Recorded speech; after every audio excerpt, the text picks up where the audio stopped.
మిత్రులు, ఈ సంఘ సభ్యులు, సంఘ అధ్యక్షులు అందరికీ కూడా పేరు పేరున నమస్కారాలు. మన కుటుంబం పట్ల కూడా మన జాగ్రత్తల పట్ల కూడా అతి అప్రమత్తంగా ఉంటూ మీ ఆరోగ్యాన్ని కాపాడుకుంటూ కుటుంబాన్ని కూడా బాగా చూసుకోవాలని నేను మనస్ఫూర్తి కోరుకుంటున్నాను. అలాగే ఇన్సూరెన్స్ చేశారని చెప్పారు. ఇన్సూరెన్స్ మామూలుగా పెద్ద అమౌంట్కి ఇన్సూరెన్స్ చేసుకోవడానికి ఎవ్రీ ఇయర్ యాప్స్ ఇన్సూరెన్స్ ఉన్నాయి. 5,000 6,000 ఇయర్లీ కంటే 10 లక్షలు 15 లక్షలు కవరేజ్ చేసే ఇన్సూరెన్స్ పాలసీస్ ఉన్నాయి. అంటే ప్రతి సంవత్సరం కట్టుకుంటారు. ఏదో బండికి చిన్నగా తగిలింది దానికి 5,000 కట్టించినామని అనుకోని ప్రతి సంవత్సరం ఇన్సూరెన్స్ చేసుకుంటే మన ఫ్యామిలీకి భద్రత ఉంటుంది. లేదు తక్కువలో అంటే వరప్రసాద్ సార్ గారిని వేదిక మీద రావాల్సింది కోరుతున్నాను.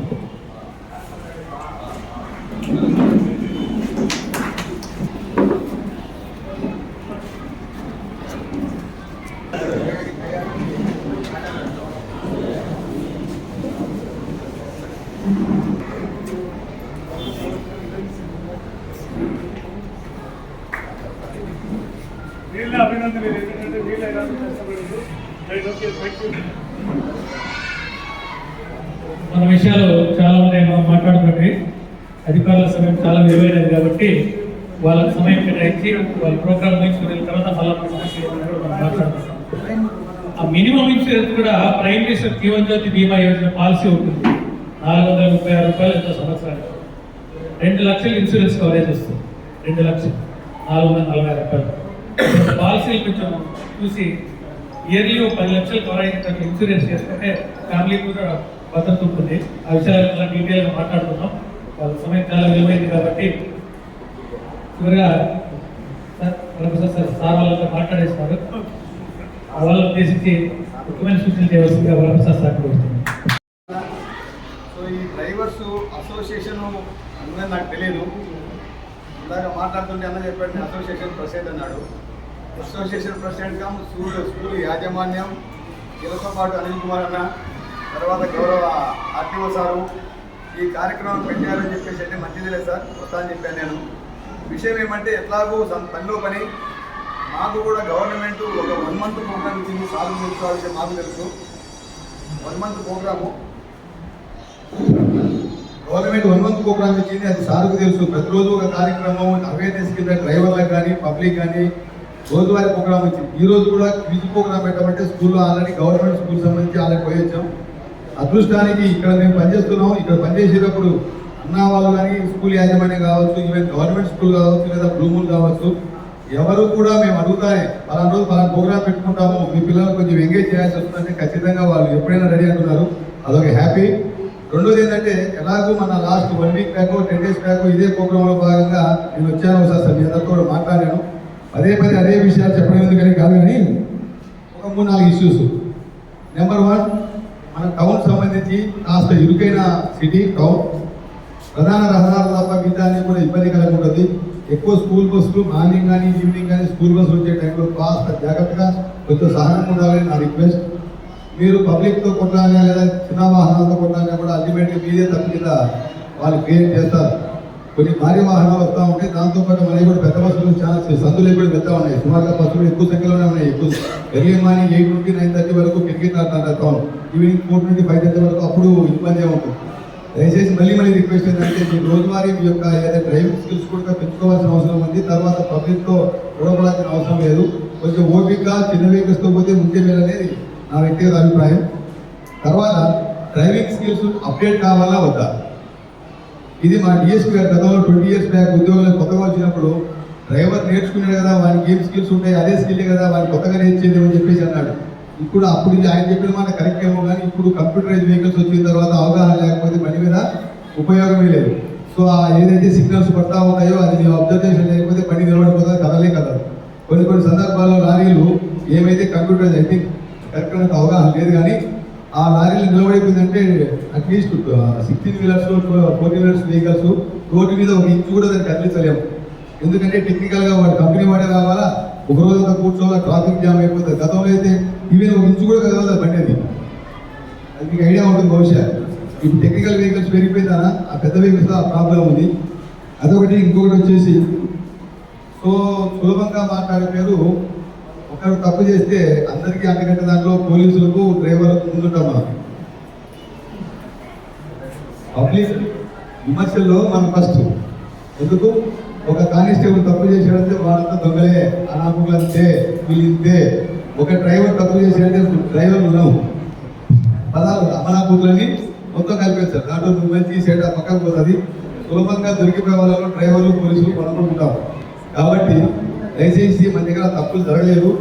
సో నేను గతంలో పనిచేసినప్పుడు ఒక స్కూల్ బస్సులకు సంబంధించి మీకు మన కూడా చెప్పాను, ఈ చిన్నపిల్లల విషయాలు తొందరగా ఇబ్బంది పడతాం. ఎందుకంటే వాళ్ళు మీతో తల్లిదండ్రుల తర్వాత టీచర్ల తర్వాత ఎక్కువగా మీతో రైజర్ ఉంటుంది.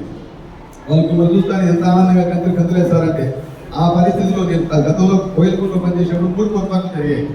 6, 7, 8 తరగతి పిల్లలకు సంబంధించి ఈ డ్రైవర్స్ క్లీనర్స్ కొంచెం చదువుగా మాట్లాడి కొన్ని పొరపాట్లు జరిగినాయి. అలాంటి పొరపాట్లకు ఎక్కడైనా అవకాశం రావద్దు. పిల్లల్ని ఇంటికాడ వదిలిపెట్టారు, జాగ్రత్తగా వదిలిపెట్టండి, అప్పగించండి. ఒక అమ్మాయి మిస్ అయినా ఒక అబ్బాయి మిస్ అయినా టెన్షన్ తల్లిదండ్రులకు పోలీసులకు చాలా ఇబ్బందికరంగా ఉంటుంది. కాబట్టి ఎక్కడ పొరపాటు జరగకూడదని నా రిక్వెస్ట్. దానివల్ల మీరు చేసే చిన్న పొరపాటు మీ డ్రైవర్లతో పాటు స్కూల్ యాజమాన్యాన్ని కూడా వెనకరుస్తుంది, రాష్ట్రం చాలా ఇబ్బందికర పరిస్థితుంది. కాబట్టి అటువంటి పొరపాటు జరుపుకోకుండా తర్వాత అసోసియేషన్ సంబంధించి ఏదైనా రాబోయే బహుశా అన్న చూసుకుంటున్నాను అనుకుంటున్నాను. ఏదైనా మా వారికి ఏదైనా సమస్యలు ఉంటే కూడా మేము తీర్చగా తెలిసే ప్రయత్నం చేస్తాం. తర్వాత మేబీ మళ్ళీ రిక్వెస్ట్, ఏదైనా అవకాశం ఉంటే ఇన్సూరెన్స్ చేయించండి. ఇన్సూరెన్స్ ఖచ్చితంగా చేసుకోండి. బండి మీద ఎక్కినోడు ఖచ్చితంగా నా రిక్వెస్ట్. ఎందుకు అన్నమాట అంటున్నానంటే ఒక 40 లక్షలకో 30 లక్షలకో వన్ టైం మీద సంవత్సరానికి 5,000 10,000 కడితే చేసే కంపెనీలు ఉన్నాయి. మన టైం ఇప్పుడు వచ్చింది కాదు, ఏ టైంలో ఏం జరుగుతుందో తెలియదు. కాబట్టి బండి మీద ఎక్కిన తర్వాత ఇంటికాడ రేపు అదుగానం జరిగి ప్రమాదాలు లోనైనప్పుడు ఇంట్లో వాళ్ళు కనీసం నేను గుర్తు పెట్టుకోవాలంటే వాళ్ళకి 20 లక్షలు 30 లక్షలు 50 లక్షలు వచ్చే విధంగా ఉంటే నేను గుర్తు పెట్టుకుంటాను. లేకపోతే ఆ ఫోటో తీసి పక్కన వేసేస్తారు. కాబట్టి అలాంటి పరిస్థితి రాకుండా మన సేఫ్టీతో గురించి చూసుకోవాలని నా రిక్వెస్ట్. ఇంకేమైనా ఇంపార్టెంట్ ఉన్నాయా సంబంధించి మనకు ఆల్రెడీ బహుశా తొందరలోనే మనకి ఏదైతే వెహికల్స్ కాస్త బైపాస్ తొందరలోనే ఓపెన్ అవుతుంది అంటున్నారు. అదైతే కొంచెం కదిరికి ట్రాఫిక్ సమస్య ఎదుర్కొనే అవకాశాలు ఉన్నాయి. సో గూడ్స్ వెహికల్స్ కూడా ఎక్కువ శాతం లాంగ్ వెహికల్స్ ఉంటే ఎక్కువ వేరే స్టేట్ కూడా వెళ్తూ ఉంటారు. రీసెంట్గా మన ఒక ఇష్యూ చీట అసోసియేషన్ వాళ్ళు వచ్చారు నా దగ్గరికి, లారీ అసోసియేషన్ వాళ్ళు. ఐ థింక్ ఏదో ట్రాన్స్పోర్ట్ ప్రాబ్లమో ఏదో బిల్డింగ్ ప్రాబ్లమ్ వచ్చింది, వేరు ప్లేస్కి వచ్చి దాంట్లో లోడింగ్ ప్రాబ్లంలో అమౌంట్ తక్కువ అయిపోయింది. ఆ రోజు మాట్లాడి అందరూ చెప్తే ఎప్పుడు రాలేదు. తర్వాత ఒక దొంగతనం కూడా జరిగింది మన దగ్గర. వెహికల్స్కి సంబంధించి మీరు నిర్లక్ష్యంగా రోడ్డు మీద వదిలిపెట్టి సైడ్ పీసీ దాగి పెట్టేసి వెళ్ళిపోతే ఆ రోజు నైట్ ఒక 3 అవర్స్ చాలా తిప్పకొన్నాం. ఆయన వెహికల్ వస్తే గుండెపరంగా బయట ఉంటే ఆయన వెహికల్ వేసుకుని వెళ్ళిపోయాం. సో అదృష్టానికి నైట్ 9 గంటలకు జరిగింది. ఎవరైతే డ్రైవర్ ఉన్నారో వెంటనే 9 మా దగ్గరకు వచ్చాడు.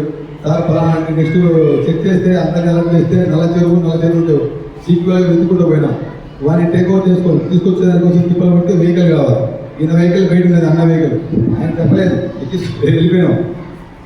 తిప్పలు పడి అన్ని పోలీస్ స్టేషన్లు అలర్ట్ చేస్తే లాస్ట్ ఎన్పీ కొట్టి దగ్గర మన పోలీసులు దాన్ని హోల్డ్ చేశారు.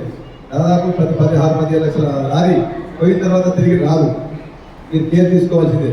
ఆ భయం అంతా కర్ణాటక వెళ్ళిపోతే పాస్ వేసి మొత్తం మన ఎల్లుండి కల ఏం అనిపిస్తుంది అంట బండి. కర్ణాటక సైడ్ పోతే 2 రోజు బండి ఉండదు, పాస్ ఉండవట. అక్కడ పోయిన టెన్షన్. అదృష్టానికి వాడు కడపవాడు ఏదో కొన్ని సమస్యలు ఉన్నాయని తీసుకెళ్ళిపోయినాడు. సో దొరికింది. సో బండి విషయంలో నెగ్లెక్ట్ చేయొద్దు, రూల్స్ పాటించండి. ఇంటికాడ భార్య పిల్లలు మన కోసం ఉండాలి. ఒకటి మనసులో ఎప్పుడు ఉండాలా, సెల్ ఫోన్ తక్కువ వాడితే మంచిది. ఈ యొక్క కాన్సన్ట్రేషన్ దెబ్బతింటుంది.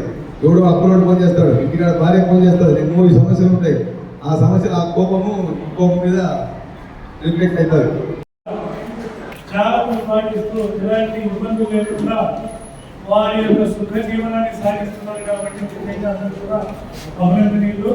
దానికి కారణం సంఘ సభ్యులు వాళ్ళ పోరాటమే. కాబట్టి మీరందరూ కూడా వాళ్ళు మీ యొక్క అభ్యుదయం కోసమే పోరాడతారు. సో మీ యొక్క అభ్యుదయం కోసం మనన్న వాల్మీకి స్కూల్ ఎదుగుమైన వారు పౌరంగా కూడా ఇవాళ ఈ కార్యక్రమాన్ని నిర్వహిస్తూ రాష్ట్రం ఎక్కడ జరుగుతున్నాం. కానీ ఇవాళ వీళ్ళ స్కూల్లోనే అవకాశం ఇచ్చి మీకు మీ యొక్క పురోగతికి పాల్పడడానికి ముందంజలో ఉంటారు. కాబట్టి వారు కూడా సభాముఖంగా అభినందించారు. అలాగే మేమేం చెప్తాము, మీరందరూ బాగుండాలా. యాక్చువల్గా ఈ ప్రోగ్రాము ఈ రహదారి భద్రతా మాసోత్సవాల్లో ఒక భాగం అయిపోయింది. కాబట్టి సో మీరు ఆరోగ్యంగా ఉండాలి, క్షేమంగా ఉండాలి, ప్రమాదం జరగకుండా చూడాలి. మీ తరఫున మా తరఫున మీరు దానికి లైసెన్స్ లేకుండా వాహనం నడపద్దు, డ్రింక్ చేయొద్దు, మందు తాగి డ్రైవింగ్ చేయొద్దు, అతివేగంగా పోకూడదు, ఎక్కువ మందిని ఎక్కించుకొని వాళ్ళ ద్వారా నీకు ఇబ్బంది కలిగి మరో వాళ్ళని ఇబ్బంది పెట్టడం చేయొద్దండి. ఎంత సంపాదించినా ఈ జాగ్రత్త పడడం కోసమే. సో అందువల్ల మీరు అందరూ కూడా అందులో ఆధార సూచనలు ఉన్నాయి. ముఖ్యంగా మనం లాస్ట్ టైం మాట్లాడుకున్నాం, లైసెన్స్ లేని వారు ఎవరైనా ఉంటే వాళ్ళందరూ కూడా అప్లై చేసుకోండి ఆన్లైన్లో, ఫలానా చెప్పండి అంతే. మీరు రాకుండా మాకు లైసెన్స్ లేవు, మేము బాగా చదువుతామంటే చదువు ఎప్పుడు ఎగ్జామ్ హాల్లో రాయాలి, ఇంటి దగ్గర కూర్చొని రాసే లేదు కదా. కాబట్టి అందరూ కూడా అప్లై చేసుకోండి, టెస్ట్కి అపియర్ కాండి, మంచిగా తెచ్చుకోండి, మంచిగా డ్రైవింగ్ చేయండి, మేము మీకు సహాయం చేస్తాం. సో అది ఆల్రెడీ చెప్పుకున్నాము, అది చేస్తూ ఉన్నాము, ఇప్పుడు కూడా చెప్తాము. మీరందరూ కూడా అది పాటించేసి, ముఖ్యంగా మనం రోడ్డు మీద చూస్తూ ఉంటాం ప్రమాదాలు జరుగుతూ ఉంటాయి. ప్రమాదాలలో ముఖ్య భూమిక మీ డ్రైవర్. ఎందుకంటే ప్రమాదం జరిగిన వ్యక్తిని ఇమీడియట్గా తీసుకెళ్ళేది మీరే కాబట్టి ఆ గోల్డెన్ అవర్లో ఎవరైతే ప్రమాదం బారిన పడిన వ్యక్తిని మీరు తీసుకెళ్లి హాస్పిటలైజ్ చేసి 1 అవర్ లోపల ప్రాణాపాయాన్ని కాపాడిన వారు అవుతారు. అలాగే గుడ్ సమర్థన్ అనే మన స్కీమ్ ఉంది.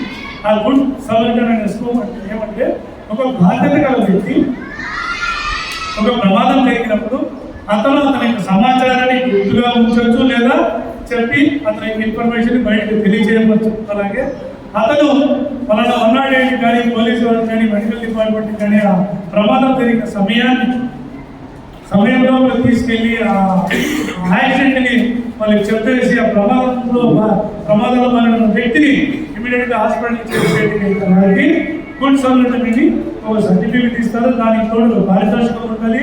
ఆ పారితోషికం రాష్ట్ర వ్యాప్తంగా ఉంది. అలాగే మీరు చేసిన సేవలు గుర్తించి కేంద్ర ప్రభుత్వం కూడా మీకు ఈ సహాయ సహకారాలను కూడా గుర్తించి మీకు సర్టిఫికేట్తో పాటు పారితోషికాన్ని ఇస్తుంది. అది మీకు ఎంతో ఉపయోగం. ఎందుకంటే ధర్మం రక్షిత అట్లా మనం కాపాడేదే మనం కూడా ఫ్యూచర్లో మనకు మన పిల్లలు ఎదుగుదలకు వస్తుంది. కాబట్టి అందరూ కూడా ఇలాంటి సదవకాశాన్ని ఒక ఫోన్ కాల్ అంతే, మన అంతో యాక్సిడెంట్ మన వ్యక్తి గాయమైంది ఇన్ఫర్మేషన్ చేస్తే మీరు ఇచ్చే ఇన్ఫర్మేషనే వాళ్ళ ప్రాణాన్ని కాపాడుతుంది.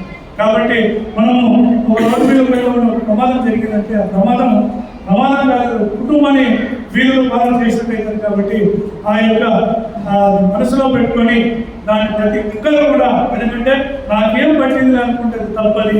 రేపు నేను నీకు జరిగినప్పుడు అది కూడా అట్లాగే వాళ్ళు సాగుకుండా పోతే అది ఇబ్బందులు కాలిపోయి రక్తం కాలిపోయి కోమలకి వెళ్ళిపోవడం, ప్రమాదం తీవ్రత ఎక్కువ ఉండడము, మనిషి ప్రాణాలు కోల్పోవడం జరుగుతుంది. కాబట్టి మనం ఎప్పుడు మన కుటుంబాన్ని దృష్టిలో పెట్టుకోండి, మన యొక్క మనం చేసే సహాయాన్ని. ఎందుకంటే మీతో పాటు 4, 5, 6 పెద్దవాళ్ళు 10 మంది 15 మంది దాకా తీసుకెళ్ళచ్చు. మీరు వాళ్ళందరి ప్రాణాలు కూడా మీ చేతిలో ఉంటాయి. కాబట్టి ఎందుకంటే డ్రైవర్ అనేవాడే ఆ ఇంటికి ఆ బండికి పెద్దలాగా వ్యవహరించాలి. కాబట్టి జాగ్రత్తగా వ్యవహరించి మీరు ప్రమాదాలు అరికట్టండి. ఒకవేళ మీకు మందు తాగే అలవాటు ఉంటే బండి దిగినాక ప్రశాంతంగా ఉన్నప్పుడు తాగి రెస్ట్ చేసుకోండి. కానీ బండి తోలేటప్పుడు ఎటువంటి పరిస్థితుల్లోనూ మందు సేవించి వాహనాన్ని నడపరాదు. ఎందుకంటే మీరే కంట్రోల్లో ఉంటుంది కాబట్టి బండిని కూడా కంట్రోల్ చేసి ఇది కూడా ఉంటుంది. కాబట్టి దయచేసి అలాంటి పరిస్థితి కానీ సెల్ ఫోన్లో మాట్లాడుతూ కూడా, ఎందుకంటే ఆ ఫోన్లో ఏం విషయాలు వింటామో మంచి సమాచారం అయితే పర్లేదు, చెడు సమాచారం అంటే మనతో జరిగేది మీ వాళ్ళకి అంటనే నీకు మైండ్ డైవర్ట్ లేదు.